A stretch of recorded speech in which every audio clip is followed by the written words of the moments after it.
அயற்சொல் தமிழ்ச்சொல் வரிசையில இன்னைக்கு நாம மாணவ செல்வங்கள் எளிய வடிவில் நீங்க புரிஞ்சுக்கிறதுக்காக இன்னைக்கு நாம சில வார்த்தைகளை பார்க்க போறோம். கவனிக்கலாமா? பாருங்களேன். உபயம். உபயம் அப்படின்னா மாணவ செல்வங்கள் கோவில்கள்ல இந்த வார்த்தைகளை பார்த்திருப்பீங்க. சரியா?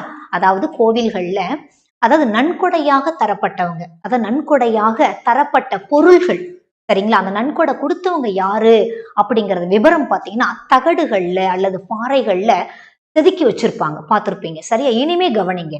சரியா? அதுக்கு பேர் தான் என்னமா உபயம்னு சொல்றாங்க. அந்த உபயம் அப்படிங்கிறதுக்கு தூய தமிழ்ச்சொல் என்னங்க அப்படின்னு கேட்டீங்கன்னா திருப்பணியாளர் நன்கொடை அப்படின்னு சொல்லப்படுகிறது. சரியா? அடுத்தது பாருங்கம்மா, அபயம். என்னம்மா இது உபயம் அபயம், ரொம்ப குழப்பமா இருக்குமோ அப்படின்னு தோணும். உங்களுக்கு நான் ஈஸியா ஞாபகம் வச்சுக்கிறதுக்கு ஒரு விஷயம் சொல்லித்தாரேன். அபயம் அப்படின்னு சொல்லி சொன்னோம்னா நீங்க அவயம்னு கற்பனை பண்ணிக்கோங்க. அவயம்.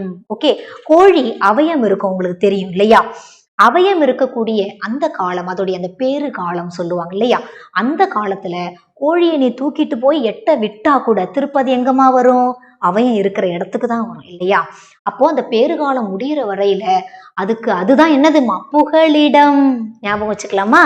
ஓகே, அப்போ அபயம்னா அவயம்னு நீ கற்பனை பண்ணிக்கோங்கம்மா, புகலிடம். சரிங்களா? அடுத்தது பாருங்களேன், அபிமானம்.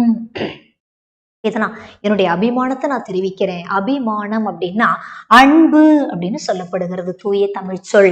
அடுத்து பாருங்க, அனுமானம். நீங்க சொன்ன விஷயத்துல என்னுடைய அனுமானத்தை நான் தெரிவிக்கிறேன் அப்படின்னு சொல்லுவாங்க இல்லையா?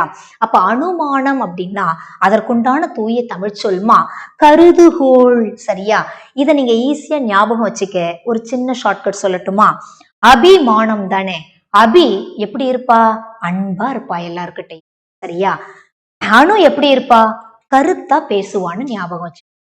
சரிதானா?